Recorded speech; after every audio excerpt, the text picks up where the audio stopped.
Poeta, político, jurista, militante abolicionista e republicano, ambientalista, feminista, constitucionalista e compositor, Antônio Augusto de Lima nasceu em 5 de abril de 1859, na mineira Congonhas de Sabará, atual Nova Lima, na propriedade onde décadas mais tarde seria construído o Teatro Municipal da cidade.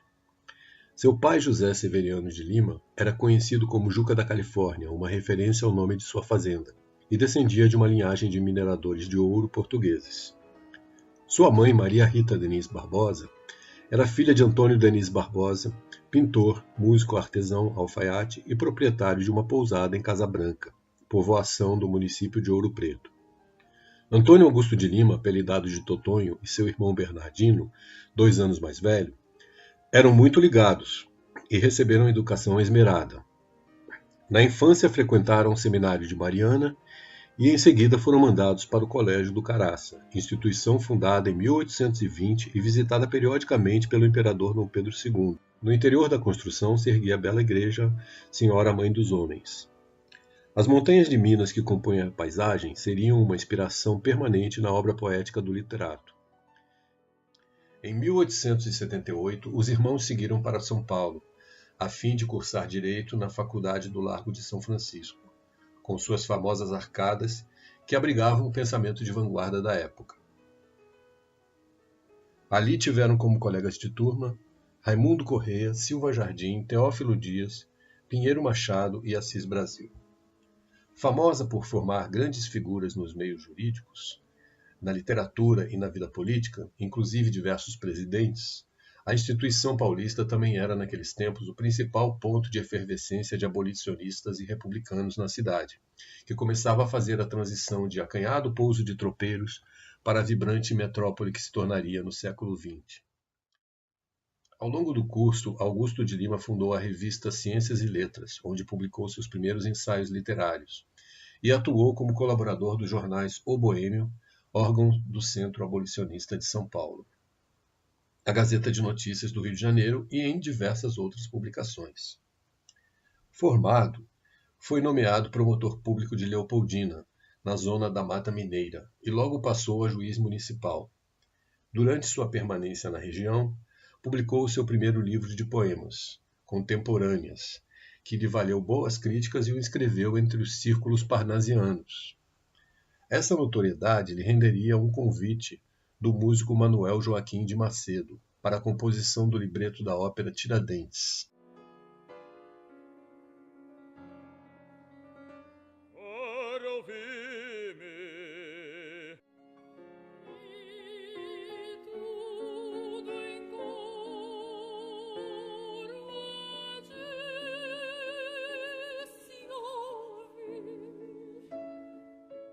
A obra, infelizmente, permaneceria desconhecida do público por quase um século, devido a uma série de contratempos, apesar das várias tentativas de encená-la, inclusive na Europa.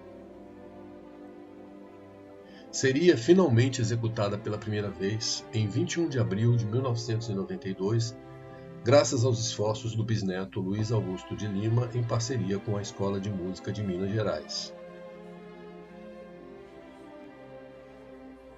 Apaixonado não apenas pelas letras, mas também músico que era capaz de interpretar peças eruditas ao piano e a espineta que herdou dos Denis Barbosa, Augusto de Lima era um admirador das composições do alemão Richard Wagner, afinidade compartilhada por sua então noiva Vera Monteiro de Barros de Sucô, de ascendência paterna germânica, assim como a esposa de seu irmão, a paulista Esther Franzen.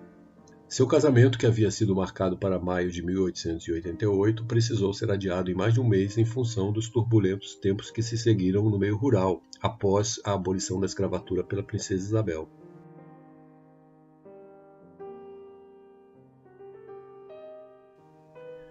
Depois da proclamação da República, assumiu a chefia da Polícia de Minas Gerais e, em 1891, foi feito presidente do Estado, cuja capital estava sediada em Ouro Preto.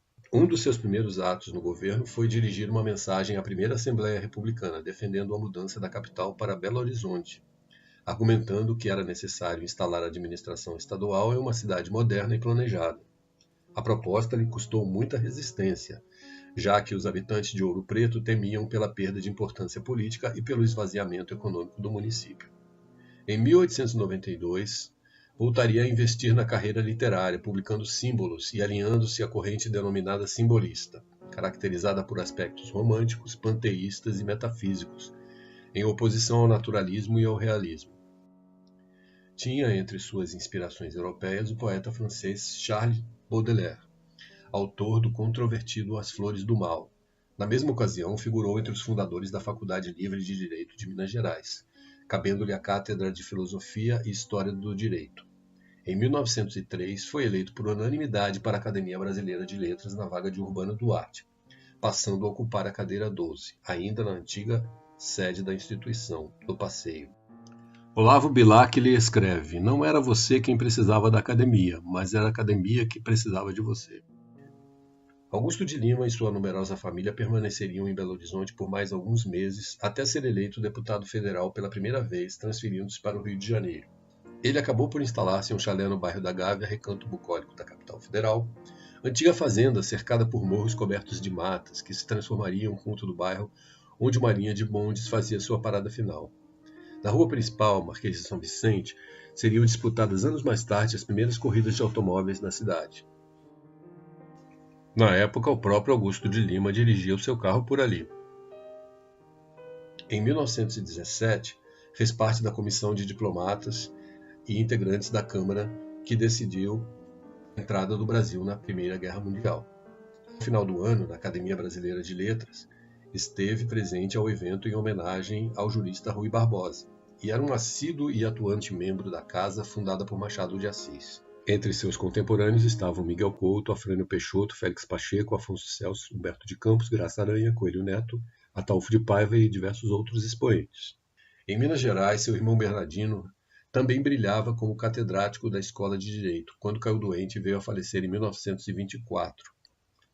As circunstâncias de seu período final, ao qual se atribui inclusive a realização de um milagre, despertaram em Augusto de Lima uma religiosidade que ele abandonara após os tempos escolares.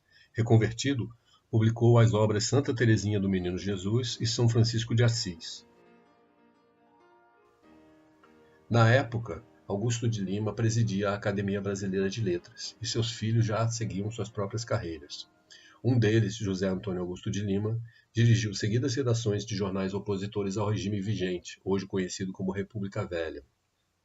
O político mineiro, da mesma forma, alinhou-se à emergente Aliança Liberal, representada em Minas pelo governador Olegário Maciel, e manteve-se mais próximo de Getúlio Vargas, de quem se tornara amigo décadas antes. Após a Revolução de 1930, assumiu a direção do jornal A Noite, governista. Já passado dos 70 anos, continuava muito ativo e, em 1933, sempre conectado com temas que só ganhariam relevância anos mais tarde, publicou o estudo A Influência da Flora sobre a Evolução Humana, que serviria de subsídio ao Código Florestal aprovado no ano seguinte. Naquele período, atuou na preparação da nova Constituição, inclusive batendo-se pelo voto feminino. Mas não viveria para ver a carta promulgada, tendo morrido semanas antes, em 22 de abril de 1934. Alvo de homenagens em todo o país, deixou um legado imaterial que se estendeu aos seus descendentes. Seu primogênito, Augusto de Lima Júnior, inclusive, recebeu de Getúlio Vargas sinal verde para resgatar as ossadas e cinzas dos inconfidentes mineiros que haviam morrido em exílio na África. Seus filhos produziram romances, estudos históricos, ensaios políticos e sobre educação, além de obras memorialistas. Em 1956, a praça onde ficava sua residência no Rio de Janeiro foi batizada com seu nome e em solenidade com a presença da viúva Vera e de Augusto de Lima Neto. Em 1959, o filho José Antônio publicou a abrangente biografia Augusto de Lima, Seu Tempo, Seus Ideais. E até mesmo o médium Chico Xavier afirmou ter psicografado poemas do ilustre mineiro enviados do além. Em Belo Horizonte, seu nome está em toda parte e nacionalmente tem tudo para ser redescoberto pelas novas gerações, já que suas bandeiras de luta mostram-se relevantes e atuais. De Minas para o mundo e do passado para o futuro. Augusto de Lima.